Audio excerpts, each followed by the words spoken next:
Hey guys, today I have a direct drive Whirlpool washer. It's the Roper brand name, but built by Whirlpool there, you can see. We've got the water level set to super, temperature, warm, cold, so it's actuating both the hot and cold water valve.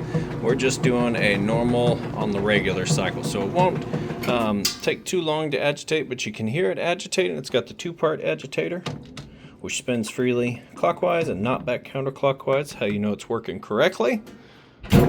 Nice heavy load of towels in there. And I'm going to show you that obviously it's agitating correctly, fills all the way up with water, that it drains the water out and has a nice, fast, smooth final spin cycle. We'll also talk about what you need to get it hooked up correctly. A couple things you want to watch out for when hooking it up. And then once it's all done, I'm going to move the clothes over to the dryer and show you that the dryer's working perfectly. Now for the hookup of your washer, might consider a set of steel braided hoses like this pack here. I've got a link to both of these in the description. If you have trouble finding it, you can just click that. Also supports the channel, so we really appreciate that. But you can see here you've got blue for cold water, red, so it's easy to keep them apart. Now the steel braided is important because the cheap rubber ones have a tendency to swell and burst, and you definitely don't want that happening, especially if you're not home. And then a surge protector, there's many different styles, and I got a couple linked in the description. I kind of like this one because I'm always plugging other things in, but you can also get dedicated ones. You just want to make sure that it's 900 joules or higher, and that's going to protect your washing machine and the electronics on it. This one also has I believe that's a 4-foot cable on it too. So something like that to protect the electronics on it, super important. And this pretty much covers the washer. Okay, now it's draining that water out nice and fast. You can hear that drain running there.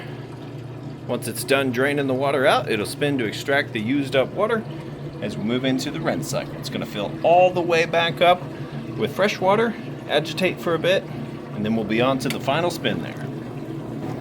All right, final spin cycle. It's getting up to speed.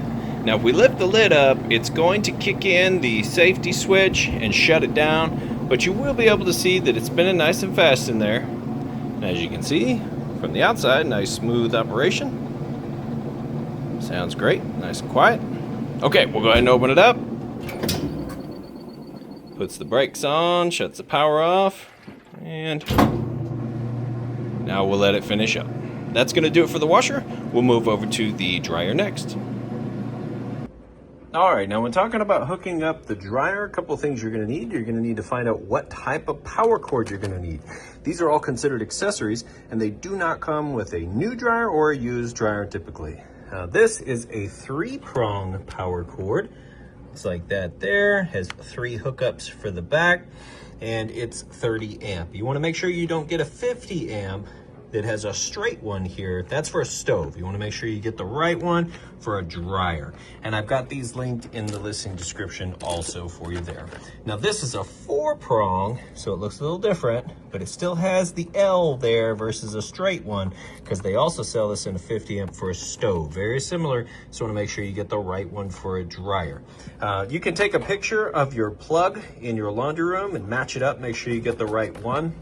This goes on the back of the dryer, and then it extends out to wherever your wall hookup is. Super important to make sure you get one. It's easy to use. A lot of them have a flathead screwdriver on it to tighten it down. I like these wings here. You could just do it by hand. It's so much easier because every 3 or 4 months you're going to want to take this off and clean it out, so this makes it a lot easier to do.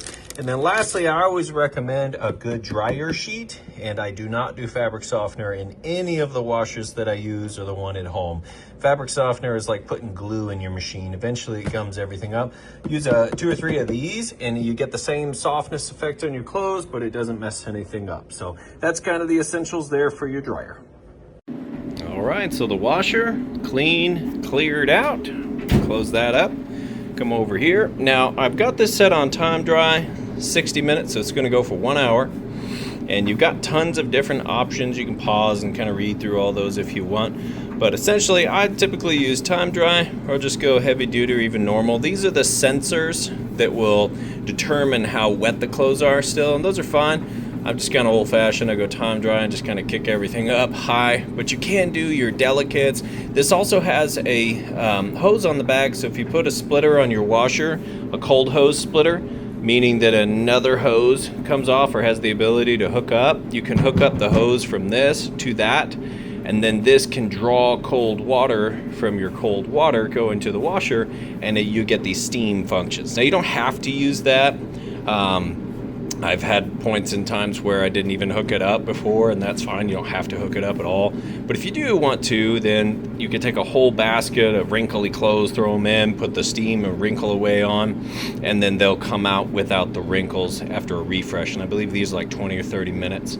Otherwise, we just set it and kind of forget it. And you've got all these different options here. But I'm going to show you that it is in fact heating like it's supposed to.